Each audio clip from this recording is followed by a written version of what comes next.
Good morning, everybody. Thank you for coming to our AGM. I'm Kathleen Conlon, and I'm the Chairman of the Lynas Board. I'm pleased to welcome you to the annual general meeting of the company. This is my first AGM as your Chairman, and it's also the first time that we've had so many shareholders joining us virtually during the pandemic. And we're very happy to also be able to have shareholders in the room, and I see a lot of loyal, long-standing shareholders here, so welcome here as well. So ladies and gentlemen, today's AGM is being filmed and it's being live streamed via the internet. Details are available on the Lynas website. When we come to the Q&A sections of the AGM, we will take questions from both online shareholders and shareholders in the room today. I would like to introduce my fellow directors. Joining me in the room today are our Chief Executive Officer, who you all obviously know, Amanda Lacaze, and Non-Executive Director, Philippe Etienne. Due to COVID-19 travel restrictions, non-executive directors John Humphrey, Grant Murdoch, and Vanessa Guthrie are participating online. So there's Grant and Vanessa, and John will be joining in a minute. Also participating online are Andrew Arnold, Lynas General Counsel and Company Secretary, and Gavin Buckingham, Partner, and Sarang Halay, Director from our audit firm, Ernst & Young. I understand that all shareholders present have registered with our share registry boardroom before the meeting. The notice of meeting was dispatched to shareholders on the 15th of October 2020, and accordingly, this meeting is deemed to have been properly convened. We have a quorum of more than 2 shareholders, and accordingly, this meeting is able to transact the formal business as set out in the notice of meeting. Before we proceed with the formal business of the meeting, I will deliver a short address, after which Amanda Lacaze will deliver a presentation. We will then table the FY20 financial statements. At that point, we will pause for any questions on Amanda's presentation and the financial statements. After questions, we will continue with the formal business of the meeting.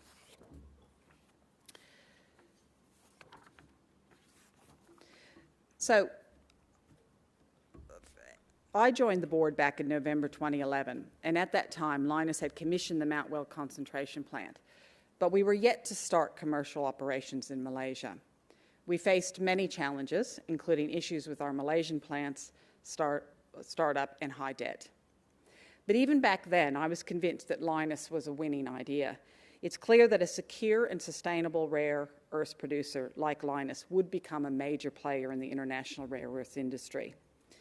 And for many of our shareholders here who were part of the journey at that point, the vision seemed very far away back in 2011, but 9 years later, Lynas is a successful rare earths producer.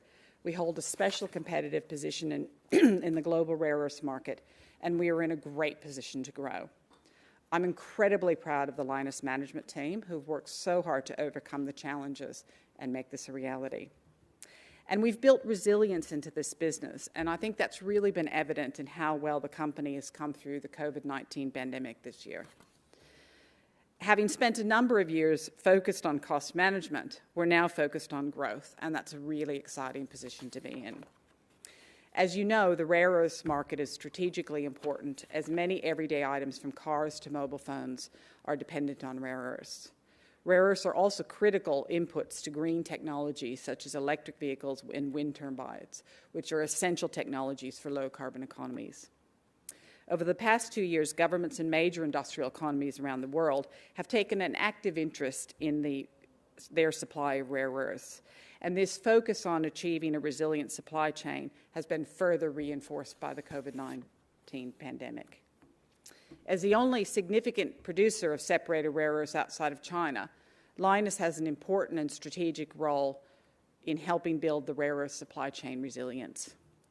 The Lynas 2025 growth vision will see our company expand our global footprint, invest in growth opportunities, and ensure that we continue to be a supplier of choice for our customers. We have a strong balance sheet to support our growth, and this was enhanced in September this year through our $425 million capital raising to fund the Lynas 2025 Foundation projects. As a board, we're always reviewing the composition of the board to ensure it meets the needs and growth objectives of this business. Following the retirement of our former chair, Mike Harding, in September, we took the opportunity to renew our board, and we were delighted to welcome Dr. Vanessa Guthrie as a director. Vanessa brings deep operational and major project project's experience in the resource industry in Western Australia. And this will be particularly valuable as we continue our business transformation and expansion in West Australia over the next 5 years. Vanessa is looking forward to speaking with you all later this morning. I would also like to take this opportunity to extend thanks to the Board and Management to Mike Harding for his commitment to our company over a critical 5 years as we undertook a corporate turnaround and established our growth vision. I would like to thank our people in Malaysia and Western Australia for their tremendous commitment to our company and their resilience that they also have shown during the year. And to you, to our shareholders, thank you for believing in Lynas and supporting our company through the year. We went through a lot to get where we are today, but we never lost sight of the objective of being an ethical and sustainable producer of rare earths material. Our success is not just important for our people, our customers, and our communities. As a strategic supplier of rare earths, our success also matters to governments and manufacturing supply chains around the world.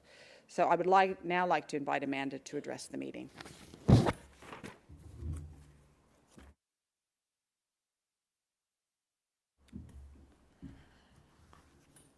Good morning, everybody. I too am delighted to speak to you, and I would like to really welcome both those of you who are here in the room and those of you who are joining us remotely. Now, I have to say, I was going to say, because I stopped to talk to people, I didn't do my technical rehearsal. So I was standing here looking for this, but now I have found it, we're good. I am actually very disappointed that the continuing challenges presented by COVID-19 means we're running this AGM in a new format.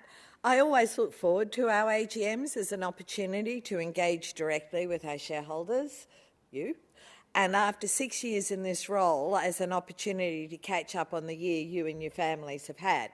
In fact, our friend Dylan, who's one of the analysts who covers the company, he's added a new baby this year, and I also spent more time looking at baby photos than looking for my technical aid. And really reflecting on how I have got to know many of you, our shareholders, both individual and institutional on a personal level, reminds me of some of the differences in our company compared to others. At Lynas, our whole team shares strong values and a determination to succeed and grow. This year, we codified the values on which we have built our business. You may have noted this slide in some of our recent presentations. In 2020, our absolute core value of care has been more important than ever. It's been evidenced in our adoption of new health and hygiene practices to protect our people, and it has been evidenced in our continuing contribution to our local communities and service providers, particularly in Malaysia. We truly value the quality of our relationships with our stakeholders, all of our stakeholders, and of course, importantly, with you, our shareholders. As I reflect on our year past and some of our plans for the future, I trust you will recognise these values and their contribution to our results.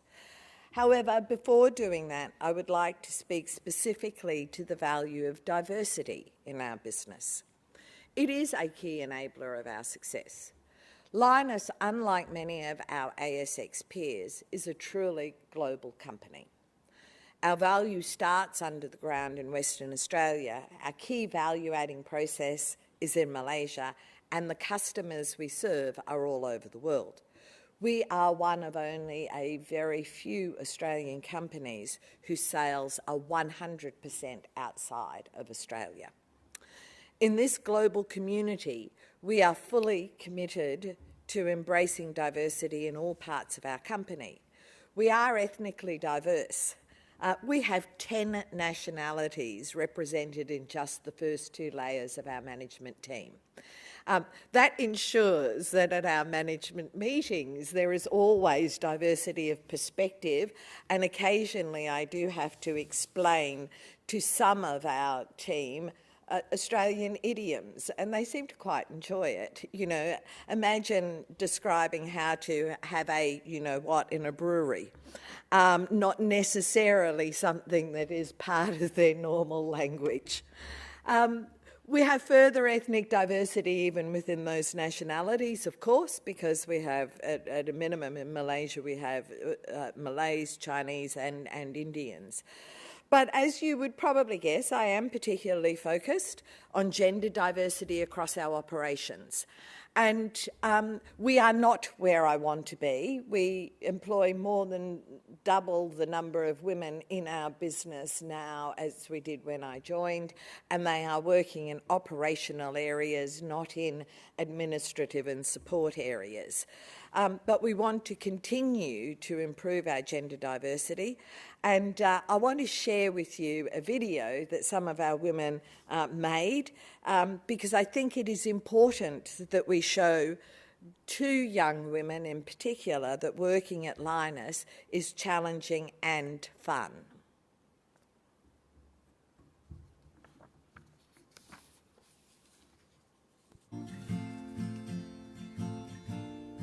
One of the major selling points for Lynas is, as a medium-sized business, you're not a number. You have the opportunity to make a difference. Basically, it's challenges. To me, taking up a challenges is one of the quicker way for self-development. In Lynas, we are always given a chance to talk in the community, to talk in crowd. So indirectly, it develops our soft skill, our communication skill, and also confidence level. I certainly love it every time I have to take an outsider around the plant. I'm able to show them what I do, how unique this place is, and that I'm a part of that. When I became full-time Lynas employee, it gave me the sense of belonging.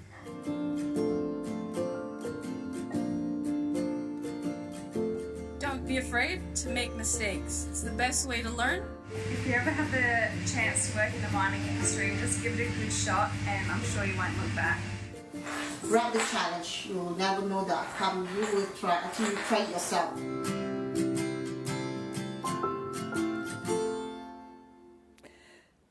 Just to give you some perspective, Mari, who was the first there, is our head of HR here in Australia. Then, of course, you saw two of our girls who work in our metallurgical unit at Mount Weld. Wei Ming, who is our senior accountant, to IC effectively, to our CFO. And at the end, Kartina, who is leading all of our procurement activities associated with our new Kalgoorlie plant. I mean, so these are women who are in, and we also had Sidi Alina, who is head of safety in Kuantan. So, we want to offer women in our company opportunities to do real work and work which makes a difference. It is increasingly important in the 21st century that we are seen as an employer of choice, and as we continue to grow and innovate in our business, ensuring diversity in all areas, including gender diversity, is really important. One of the primary purposes of an AGM is to reflect on the year that was. And of course, we have all heard ad nauseum that 2020 has been an extraordinary year. Of course, I think when the Macquarie Dictionary comes up with the word of the year, it will be unprecedented, and closely followed by people being super excited. But as I prepared this speech, some of the challenges we faced at the beginning of the 2020 financial year seemed very distant. These challenges included ensuring the renewal of our operating licence in Malaysia, finalising our Lynas Next initiatives and commencing our Lynas 2025 growth projects. And then, of course, later in the year, we faced the challenges presented by COVID-19 pandemic. As with the many challenges we have faced through my time at the company, we, as a team, met these challenges by focusing on the things that matter most: caring for our people and communities, honouring best practice sustainability principles in all our activities, and ensuring that we comply with relevant regulations at all times. And I am proud to reflect on a year with many operational highlights. We have continued to improve our safety outcomes and implemented protocols which have protected our people and communities during the pandemic. We are committed to further developing our reputation as a source of responsible rare earths. This includes honouring our commitments as a signatory to the UN Global Compact and embracing new technologies to improve the way in which we use and process our precious resource. In fiscal year 20, we succeeded in having our Malaysian operating licence renewed not once but twice. And the current licence is a 3-year licence to March 2023. And maybe most exciting of all, with our foundations well established, we have made significant progress on our next growth phase. Unfortunately, our financial performance was less pleasing. The benchmark prices for our products remained low throughout the year. Despite that, we recorded positive cash flow from operations. But really, it was a year which was a story of 4 quarters. In the quarters where we had no constraints, external constraints on production, we were pleased with our performance. However, in the second quarter, we were required to shut down when we reached our approved processing limit in Malaysia. The much more significant effect, of course, came in the fourth quarter when we were required to shut down for 44 days in compliance with the movement control order in Malaysia implemented to deal with the first wave of COVID-19. And of course, as a fully integrated business, this had ramifications for both sites.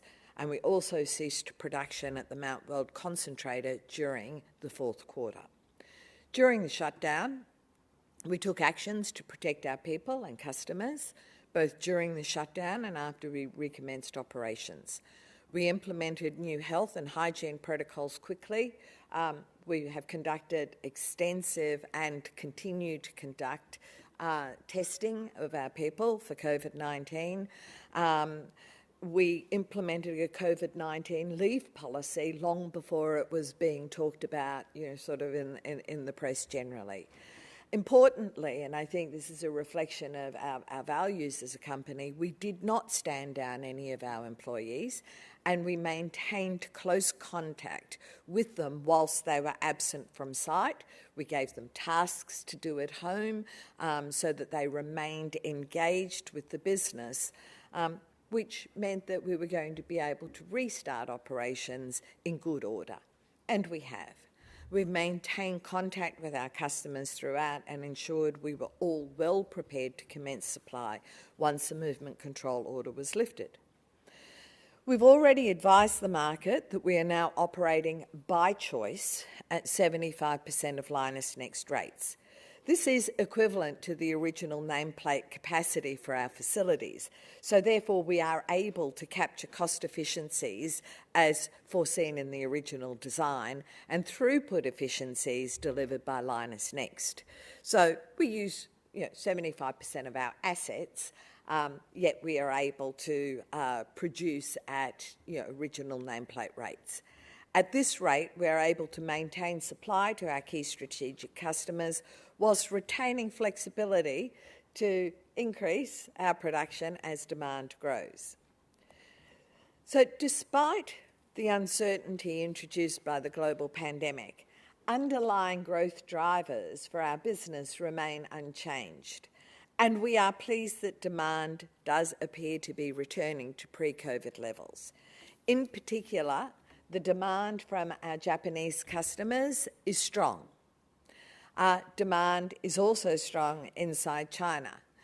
This is driven by, of course, electrification of vehicles. As we look at the automotive segment, the segments hybrid and electrified and electric vehicles continue to grow, but also wind turbines as a segment are growing strongly, and particularly inside China, there have been new regulations related to household appliances, for example, your air conditioners and otherwise, which sees more use of the materials that we produce. Of course, demand does vary by segment, and so we see strong demand for magnetic materials with actually very positive pricing trends. Demand for our other materials, primarily our catalytic materials, remains subdued, driven by lower sales of internal combustion engine vehicles and lower demand for fuels in all forms of transport.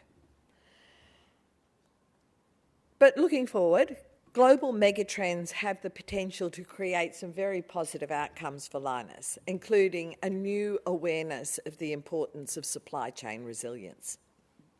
You would be aware that the rare earth supply chain has come to the attention of governments around the world. The pandemic has sharpened this attention as it has shown that unforeseen events can quickly disrupt well-established supply chains. In addition, governments are facing a really strong imperative right now, a super imperative even, to generate new economic activity. Rare earths, which are essential to future-facing industries, will help to underpin economic growth. This is one of the reasons why the Australian government, with their modern manufacturing initiative, with their $1.5 billion funds, has identified critical minerals and rare earths as one of the target areas. The media often reports these matters as if it will result in winners and losers based on geopolitical alignment. We take a slightly different view. We see a growing and dynamic market where customers will need diverse sourcing strategies to meet their increased demand, and we believe there will be enough growth around to support shared prosperity, and that's actually very exciting for our business. I am ambitious for Lynas. I am really ambitious for Lynas. We have created a business today with solid foundations, and we know how to operate our assets. We have strong relationships with existing customers, and we're developing new relationships with new customers. We have the technical IP to progress operating enhancements, new product development, and development of new applications.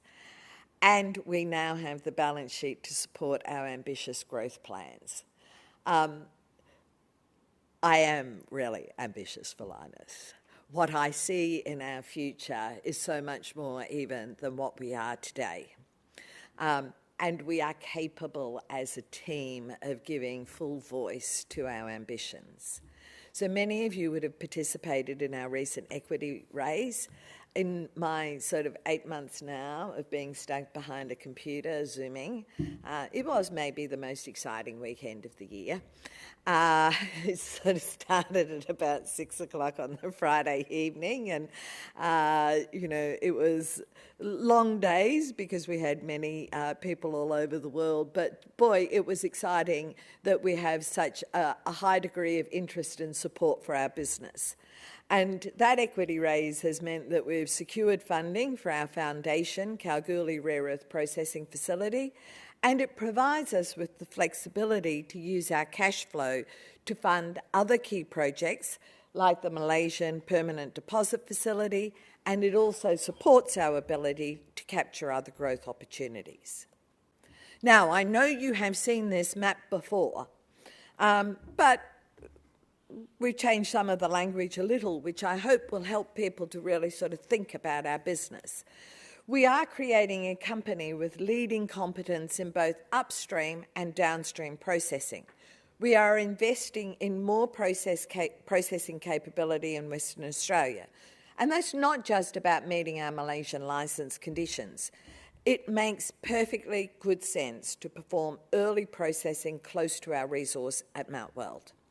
Our downstream facilities will be located close to customers, providing assured supply and supporting the development of downstream ecosystems and encouraging shared technical development. At Mount Weld, Our ore body underpins our ability to grow, and we are investing and will continue to invest in our operations at Mount Weld to ensure we optimise the use of this precious resource. As we move further into the ore body, we are accessing areas which are richer with terbium and dysprosium, and we are carefully blending these to optimise our SEG heavy rare earths blend. We are introducing new steps in our flow sheet to improve concentrate quality, which feeds to improved performance in our Kuantan facility. Our focus on safety and environment continues with external certification renewed this year. But maybe most excitingly, particularly for our geos, is the fact that we are committed to improving our understanding of the ore body with continued exploration. So, today we have released a report on some exploration results from the fresh carbonatite below our current life of mine pit. So, just in my plain language, because of course ultimately the report had to be written by our geologists, at present, it's a collapsed volcano core, goes like this, and we have explored and have included in our resource and reserve statement the resources and reserves sort of along there and there. And this, for the first time, we've actually sunk bores below that floor level, right, to see what the geology looks like there. And remembering it's a collapsed volcano core, we expect that it will change as we go deeper. So we sunk these bores primarily looking for more water for us to be able to use in our processing, but we extended them deeper. So both have actually yielded water of sufficient quality to augment our current processed water supply, so that's a very good thing. But this is the first time we have drilled to the depths that we've drilled, and we think the results are very promising. They show significant and continuous intersections of rare earth minerals. As Cam, who runs upstream, says, we might have gone there and found there was nothing, right? But actually what we're seeing is, as I said, significant and continuous intersections of rare earth minerals, both light and heavies.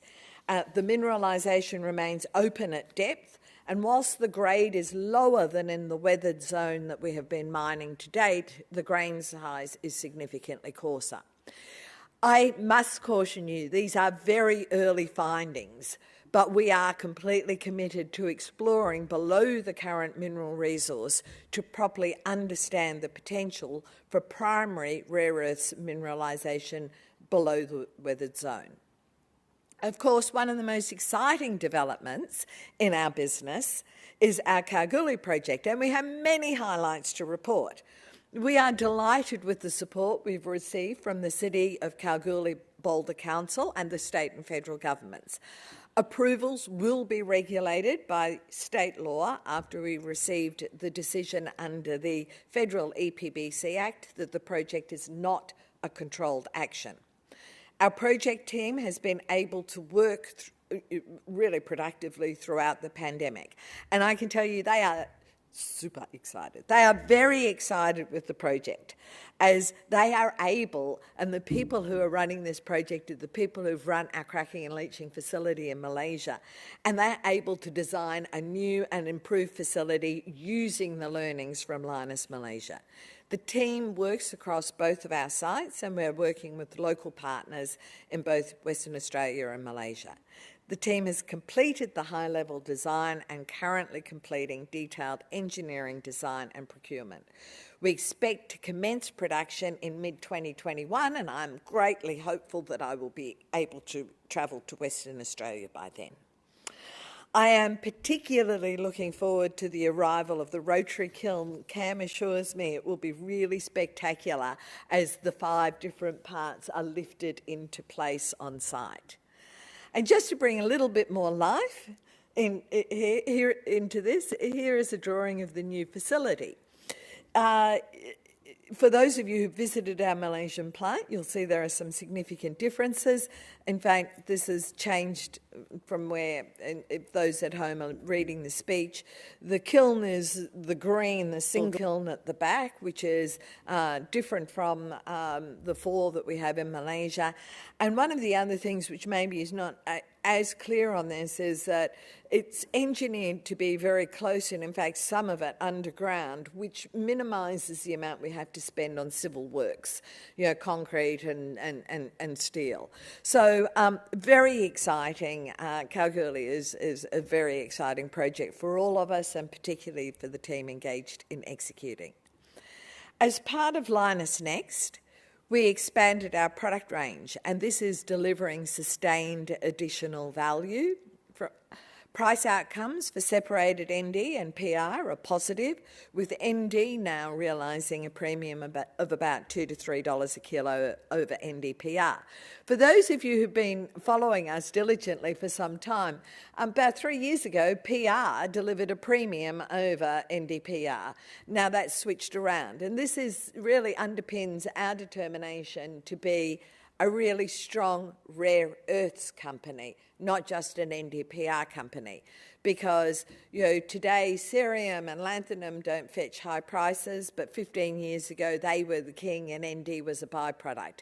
So ensuring that we use all of the elements in our materials is really important to building value over time.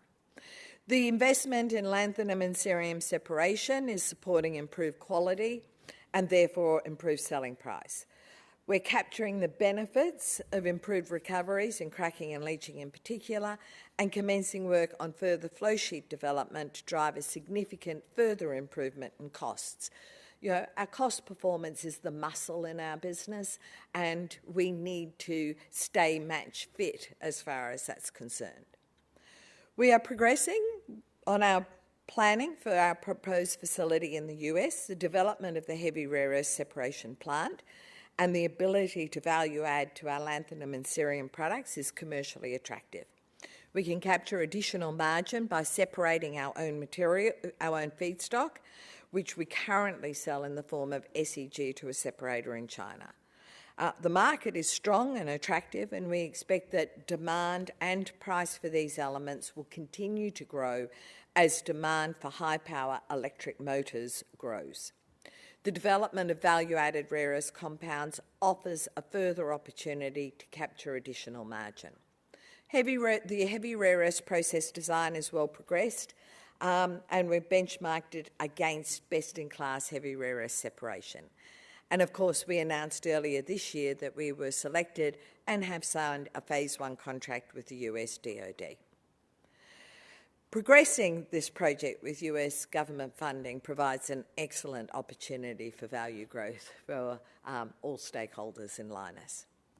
We are guided in everything we do by our vision to lead the market with responsible rare earths.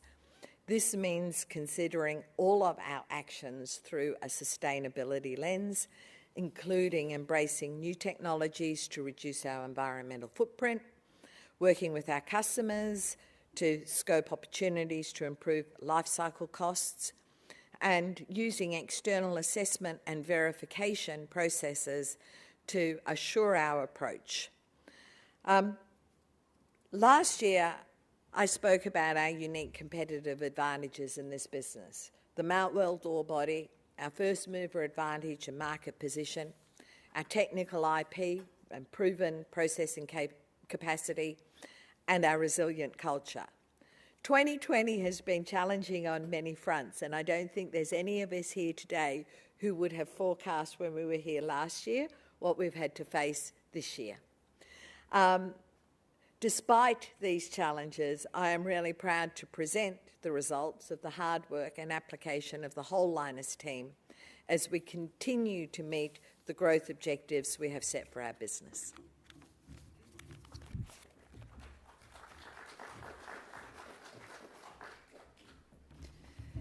Thank you, Amanda. We will now move to questions. I will table the financial statements of the company for the year ending 30 June 2020, consisting of the annual financial report, the director's report, and the auditor's report. The annual report was dispatched with the notice of meeting to those shareholders who requested a hard copy, and an electronic copy was sent by mail to shareholders with an email address and made available on the ASX website and the company website. We would now like to ask for questions on Amanda's presentation and the financial statements. A reminder that only shareholders, proxy holders, and authorised representatives can ask questions. Shareholders, when asking a question online, please enter your SRN-HIN information at the start of your question so that you can be identified as a shareholder.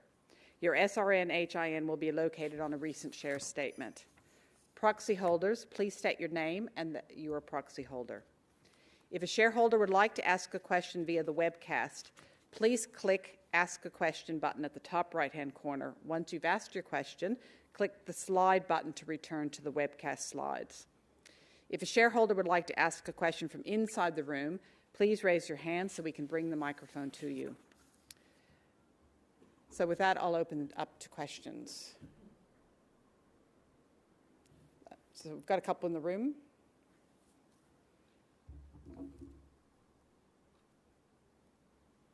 Are we going? Yes. Graham's my name. I'm a shareholder. What I'd like to know is why doesn't Lynas start processing heavy rare earth in Malaysia, which are critical for military-grade weapons, which China is, as far as I know, the only country that produces the two heavy rare earths. Amanda?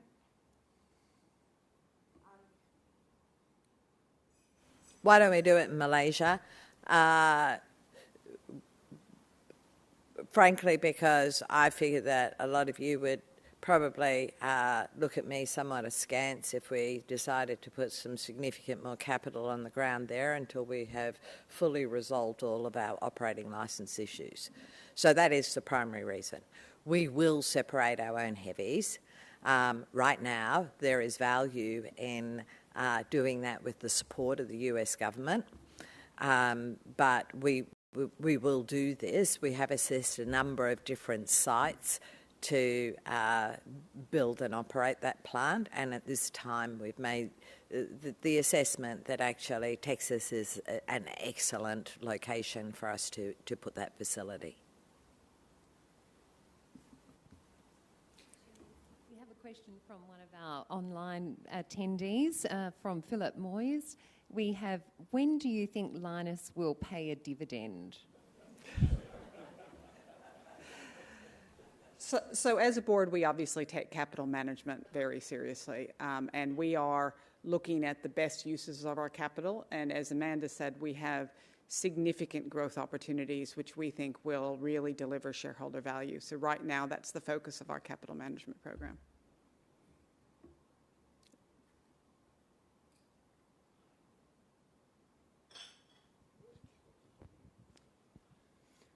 My name's Bob Richardson. Amanda, it seems a long time since the two tenders were put forward in the United States for light rare earths and heavy rare earths.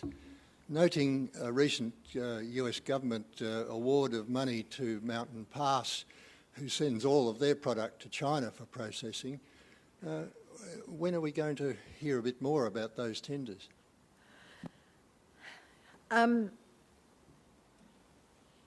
The heavy rare earths tender has a timeline associated with it and a number of milestones against which we need to provide deliverables, and we are meeting that timeline. In other circumstances, we would probably be pressing to accelerate that timeline, but it is very difficult in the pandemic for us to. Well, frankly, I will say this straight up. I would not send any of our people to Texas right now, and we will not build a facility without some of our own engineers there to supervise and run that project. So that is an issue for us. With respect to the light rare earths tender, we have submitted a compliant proposal, and we are confident in that proposal. So Sorry if that doesn't tell you as much as you'd like to know, Bob. Hey, Jeff Parsons, a long-term shareholder. Could you update us on the special grades of cerium and lanthanum and how that's going and how that's looking for the future, that material that commands a premium over the basic prices? I so wish, Jeff, that Pol was here. Pol is online. So Pol LaRue is our head of marketing and sales. And Pol would have responded to you in the first instance by telling you that he's in love with cerium. Right? I'm not sure that his wife thinks that's such a great thing, but anyway, he really, because the exciting thing is that there are opportunities to improve it both chemically and physically to differentiate it. So our technical development work has been focused on high purity cerium and also high surface area cerium, and those will produce new materials which perform even better in sort of their roles in terms of catalytic processes. But really also just some of the improvements that we made in the plant in Malaysia means that we are able, we are producing we're producing on spec in a way that allows us to never have to sell an off-spec material or otherwise. But the catalytic market is more challenged at present than the magnetic materials market. If you think about it, cerium, the primary use goes into autocat systems in internal combustion engine vehicles. That segment has certainly suffered during the pandemic. But also lanthanum goes into oil refineries, and it's not just, that people aren't driving their cars as much. Actually, the really big issue there is that aeroplanes aren't flying. So we're not seeing, we're mitigating some of the effect of that because our prices are probably holding somewhat better, but it certainly is creating more challenges for us in the business than the core magnetic materials business right now. Is there much cerium going to the polishing industry now? See, I think thank you, Jeff. See, if Pol was here, he'd say, Amanda, you should have thought of that yourself. So, in fact, we had our board meeting yesterday and we were talking with the board. Maybe it was at our management meeting the day before, but really some of the success that we've had in establishing our polishing business. And we are now producing significant amounts of lanthanum and cerium to go into the polishing powder market in Japan.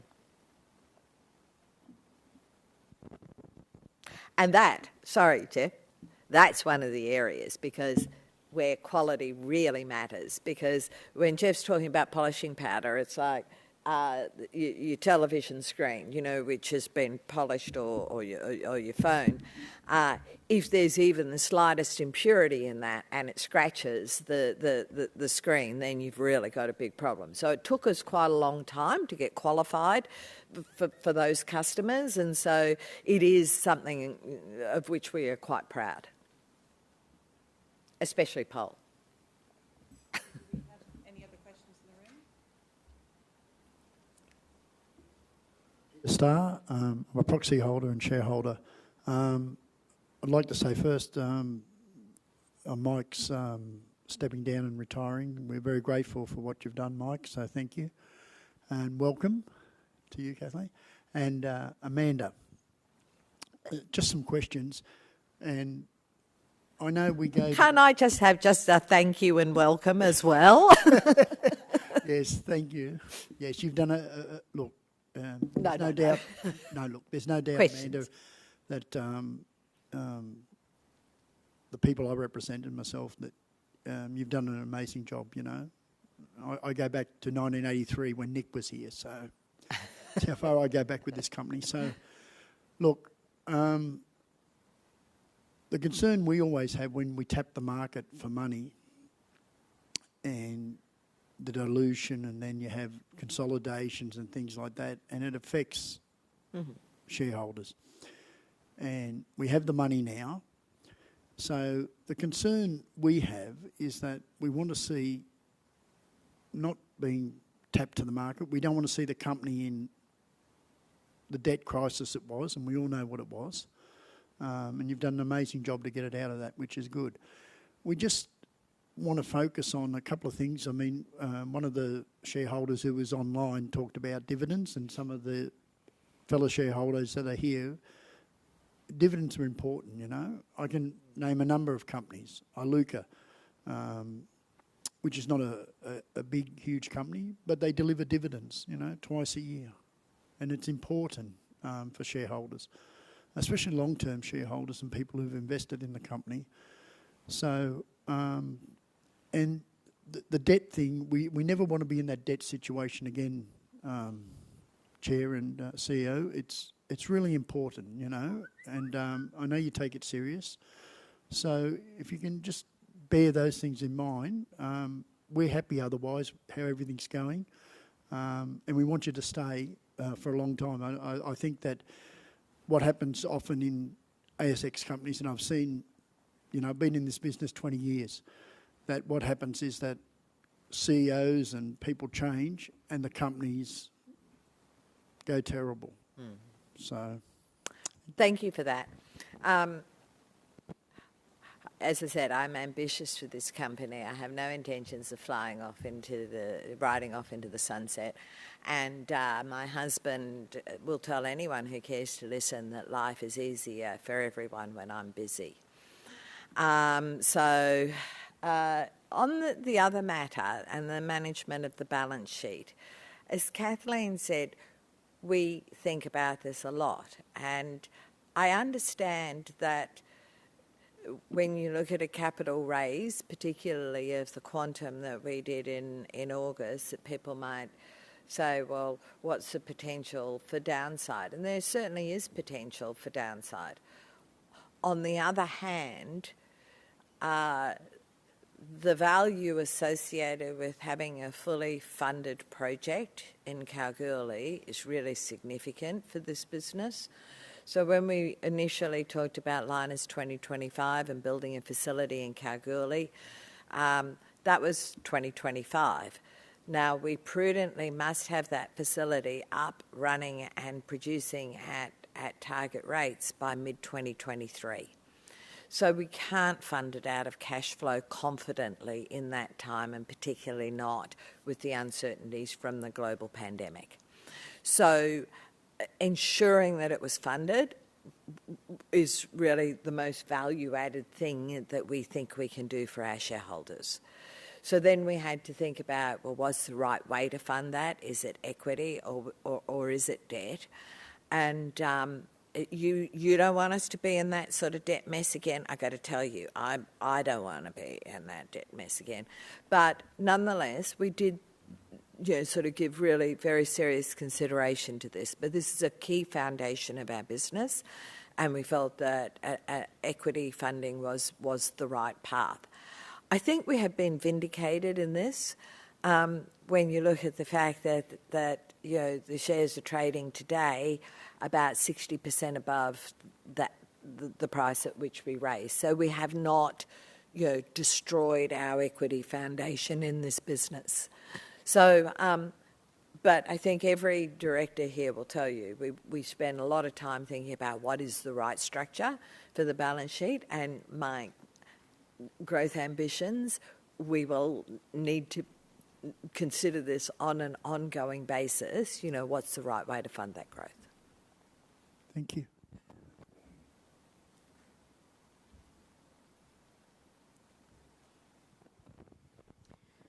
Bob Richardson again. Amanda, what is the approximate maximum capacity of the single new large rotary kiln that's going into Kalgoorlie? So we will start. The first milestone that we need to meet is the equivalent of our current sort of 7,000 tonnes a year, 600 plus or minus tonnes of NdPr per month. However, we have designed it in such a way that it can be scaled up depending upon the way that we operate it.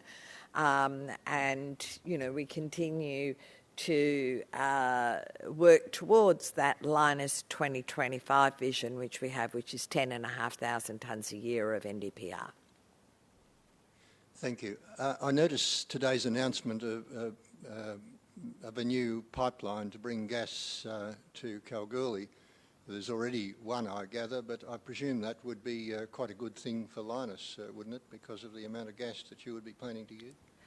I haven't seen that yet, but certainly we need gas, and certainly we have talked to governments at all levels about the importance of government policy and infrastructure to really execute on, government policy. So it's one thing, it's all very fine to say we'd like to have more critical minerals and rare earths processing in Australia.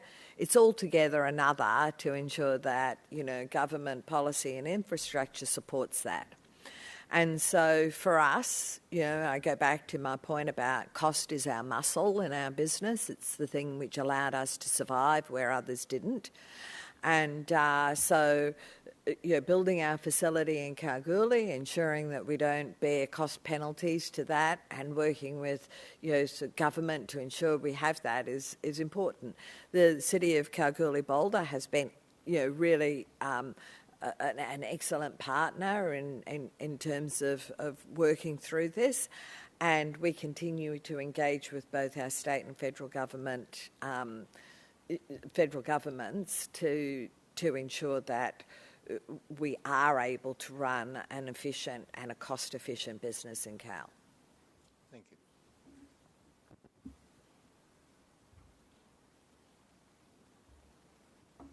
Michael Strakosch, could you tell me the effect on the bottom line for every dollar or up and down that your 4 rare earths change in price has the effect on? I was seeing lately that the praseodymium price has gone up by 20,000 won, which is not exactly transferable to US dollars, but it has, I don't know where that price is, it's secured on Chinese free on board, which is not strictly your price.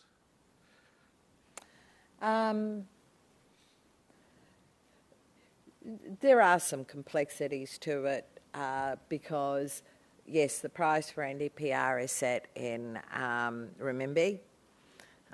It then converts to US dollars, which then converts to Australian dollars. And so the price has been appreciating, and lots of people like to report different things, but it's sitting around about 400 renminbi a kilo at present, which is about, I think about a 6.5 exchange rate with the US dollars, takes us to somewhere around about $54 a kilo. However, at the same time, the US dollar has weakened against the Australian dollar. And so when we look at our and we do our forecast weekly, we look at it in US dollars and then we look at it in Australian dollars.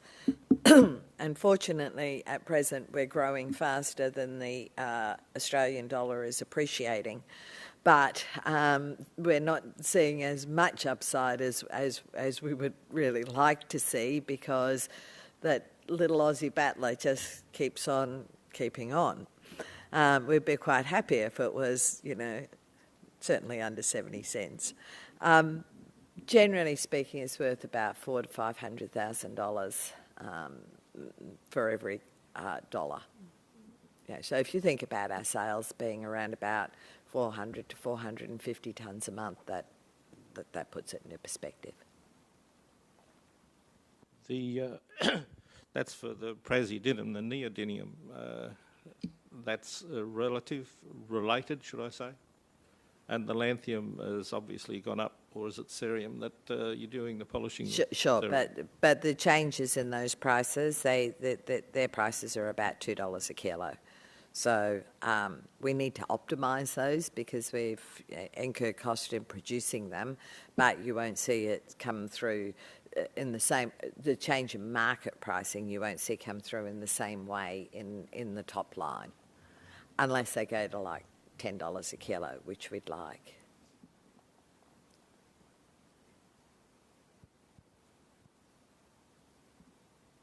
Yeah, Jeff again. How's the reagent supply situation shaping up for Kalgoorlie? Because indications early on were it's going to be a bit more expensive than reagents in Malaya. Will it be local supply or imported? Our preference certainly so the primary reagent in the kiln is sulfuric acid, and there are solutions locally. I come back again to what I've said, our cost is our muscle.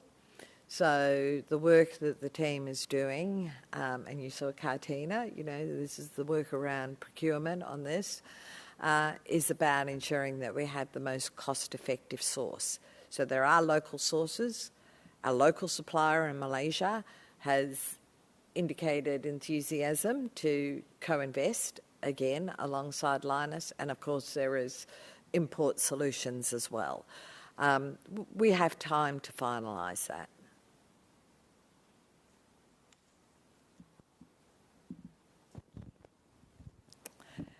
Sorry,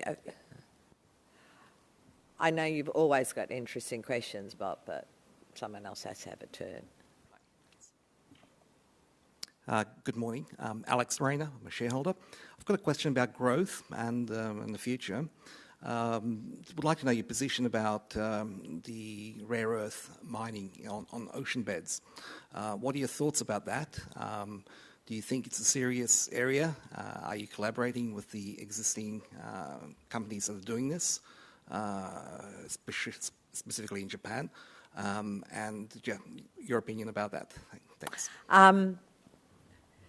I sometimes chuckle when I read about some of the sort of options for accessing rare earths, including, from the moon. And I think about some of the challenges that we have had in creating a profitable business. And, once again, go back to cost. So, flying to the moon to get your rare earths is pretty expensive. Our assessment at this stage is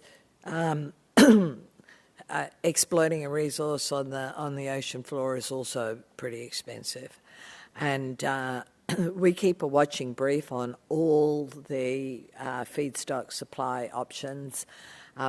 We've not found any yet which are as economic as continuing to explore and exploit our own resource at Mount Weld. Doesn't mean we won't find something else, and that's why we keep a watching brief on it, but at this stage there is nothing.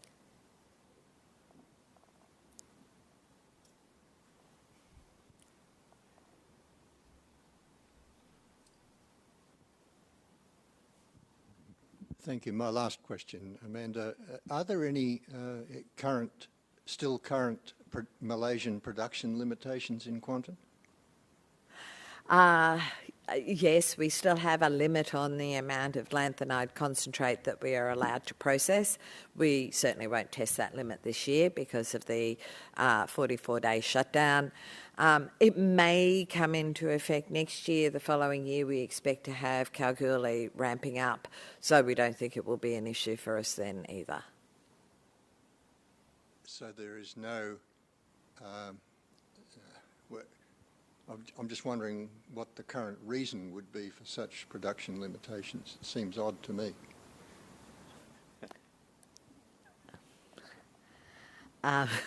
Yes. We agree. So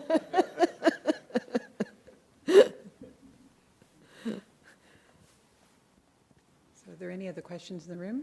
Do we have any more questions online? Okay, excellent. So as there are no further questions at this stage, we will proceed with the formal business of the meeting. Attendees in the room will have received one of the following cards upon registration: blue for voting shareholders, orange for non-voting shareholders, and yellow for visitors. This year, we will again use the procedure whereby each resolution will be discussed and then each resolution will be voted on by way of a poll. Details of the proxies received for each resolution will be shown on the screen prior to each resolution being put to the meeting. As stated on the proxy form, the chairman will vote undirected proxies in favour of each resolution. Each shareholder who is present in person and who is eligible to vote at today's meeting will have received a blue-coloured voting card from the registration desk. At the conclusion of the meeting, representatives of the boardroom will collect the completed voting cards from each shareholder. The notice of meeting, having been duly distributed to all shareholders, will be taken as read. After each resolution is tabled, I will ask for questions from shareholders online and shareholders in the room.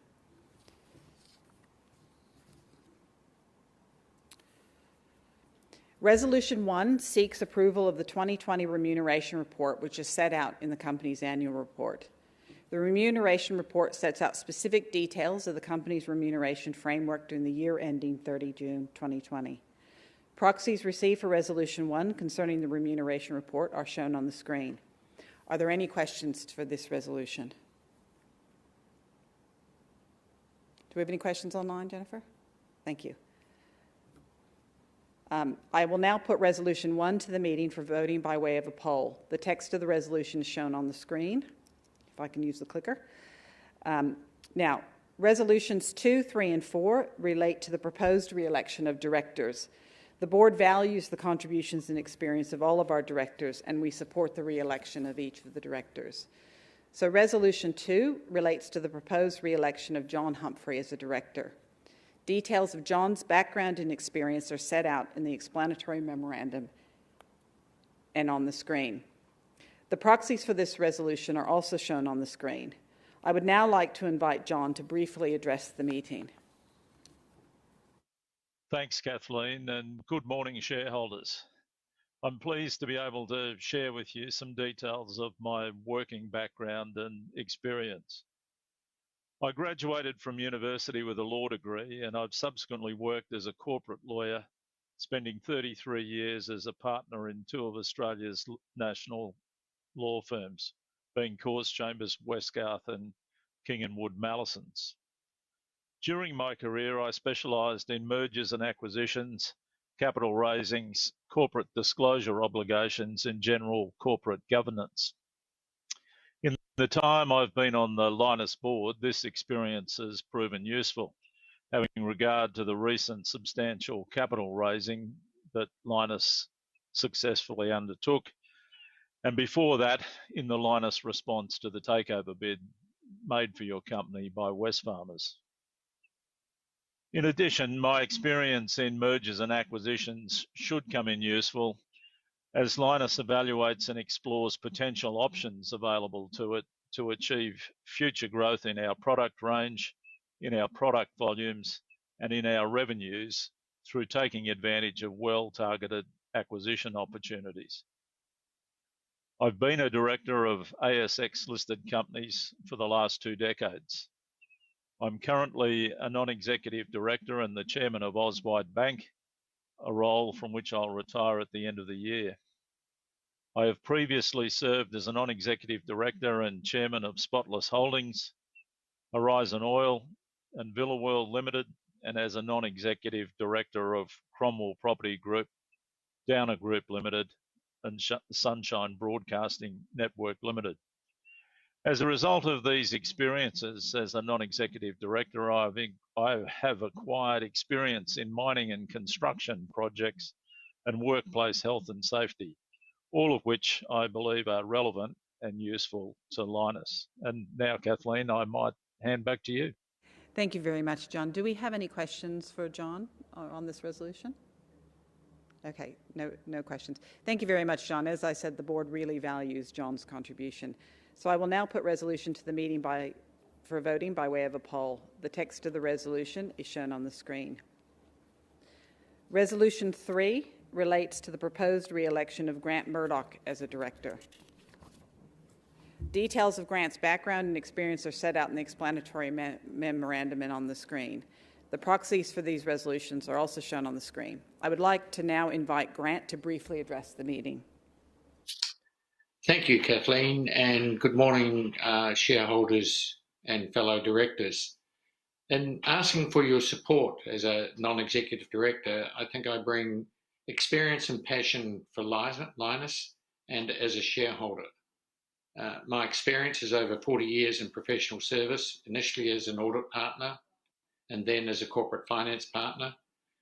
And the experience as an audit partner has been tested as we have had several license issues in Malaysia, which has meant we've had significant negotiations with our auditors.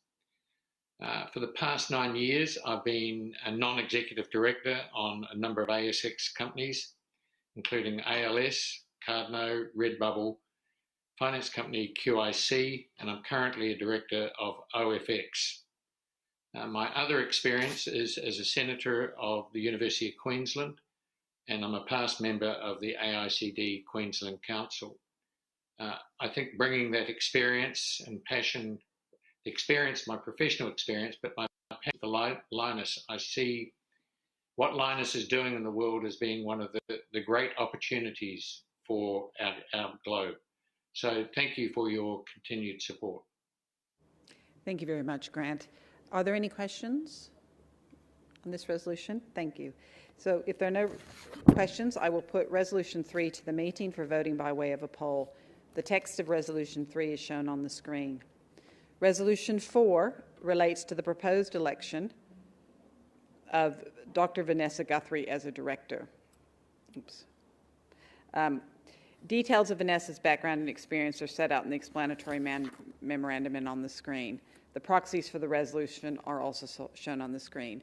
I would now like to invite Vanessa to briefly address the meeting. Thank you, Kathleen, and good morning, everyone. I'm delighted to be here at my first Lynas AGM and have been nominated by my fellow directors to join them on the board. It's a privilege to be afforded the opportunity to join Lynas at such an exciting time and to be able to contribute to the growth of the company at a time of significant market expansion. The commitment demonstrated by the executive and board to creating value for all shareholders, as evidenced by the strong and sustained performance through difficult market conditions, as well as the exciting and ambitious future laid out by our Managing Director, was a key factor in my decision to join the Lynas board and stand for election today. This commitment reflects my own determination to add value to your company and your investment. As an independent non-executive director, I bring over 30 years of executive career experience to the Lynas board through my knowledge, expertise and perspective that has been built across the mining sector in Australia, including at some of Australia's largest listed resource companies. I have a PhD in geology, and so the current drill results are very exciting for me. And I've held a number of senior roles ranging from operations, environment, community, corporate development and sustainability through to CEO and Managing Director. Since leaving executive roles, I've built a portfolio of board positions and am currently a non-exec director of listed companies Santos, Tronox Holdings plc and the Deputy Chair of Adbri Limited. This strong corporate governance experience, combined with the breadth of my executive career and my deep understanding of health, safety, environment and sustainability, adds to the current director's experience base and brings further diversity of thought and expertise to your company. My aim is to use this experience to help grow your investment in Lynas and realise even greater value. I have the time and capacity to commit to Lynas and am committed to working collaboratively with your board and executive team to deliver the very best value outcomes we can for all shareholders. Thank you for your consideration, and with your support, I look forward to continuing to work hard in your best interests and delivering even greater value in both the short and the long term through a strong and sustainable Lynas. Thank you. Thank you very much, Vanessa. Do we have any questions on this resolution?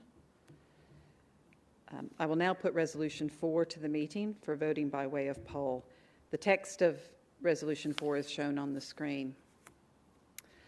Now, Resolution 5 relates to the proposed authorisation of performance rights being issued under the company's Employee Performance Rights Plan. It is common for companies to seek shareholder approval for the issue of employee performance rights every 3 years in accordance with the ASX Listing Rule 7.1 as detailed in the explanatory memorandum.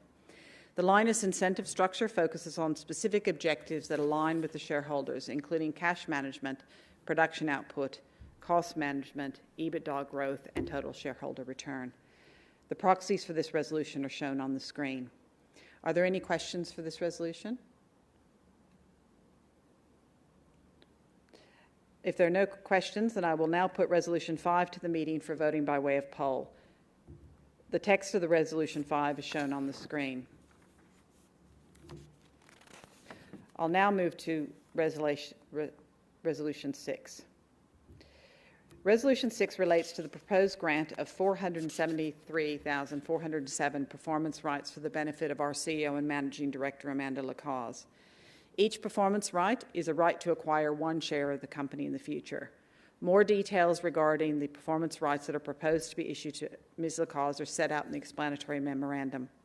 Proxies for this resolution are now shown on the screen.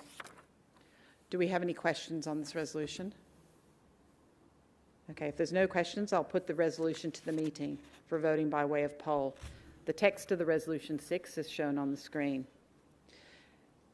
Resolution 7 is a special resolution related to the proposed change of the company's name to Lynas Rare Earths Limited and the consequential changes to the references in the company's name in the Constitution. The board believes that Lynas should be clearly branded as a rare earths company in light of Lynas's leading role in the global rare earths industry. Accordingly, the proposed change of company name is appropriate to further promote the company's strategic objectives and our position in the global rare earths market. The proxies for the resolution are now shown on the screen. Are there any questions for this resolution? Okay, since there are no questions, I will now put Resolution 7 to the meeting for voting by way of poll. The text of Resolution 7 is shown on the screen. So, ladies and gentlemen, that concludes the formal business of the meeting, and as there is no other business, I declare the formal part of the meeting closed. I would now like to complete the poll process. For those shareholders present in the room, the instructions for completing your blue voting card are as follows. Please write your name in the card in the space provided at the top. Secondly, unless you wish to vote a number of shares in one manner and another shares in a different manner, clearly mark only one of the boxes on the voting paper next to each of the resolutions. You may vote for or against each resolution. Please sign in the space provided at the foot of the voting card, and finally lodge the completed blue card in the ballot boxes that are available at the doors when you exit, or hand your card to a boardroom representative who are now in the room. The results of the poll will be announced to the ASX and posted on the Lynas website today. Ladies and gentlemen, thank you again for your attendance both in person and online, and the interest you continue to show in our company. That concludes today's proceedings. Thank you.